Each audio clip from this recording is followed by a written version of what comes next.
In this question, you have to identify the process that refers to the formation of interfascicular cambium from fully developed parenchyma cells.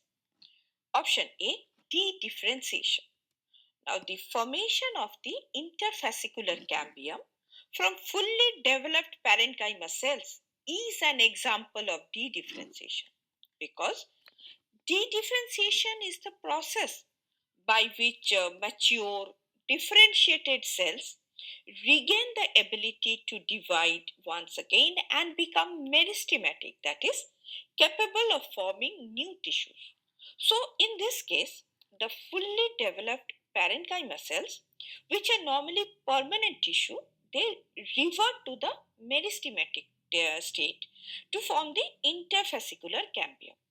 And this cambium contributes to the secondary growth of the plant, producing secondary xylem and phloem.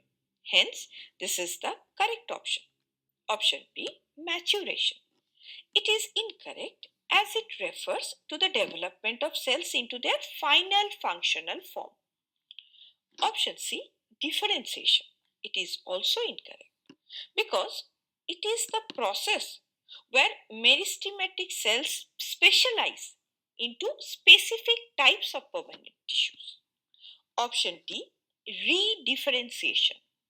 It is also incorrect as redifferentiation refers to the specialization of dedifferentiated cells into a specific tissue or function.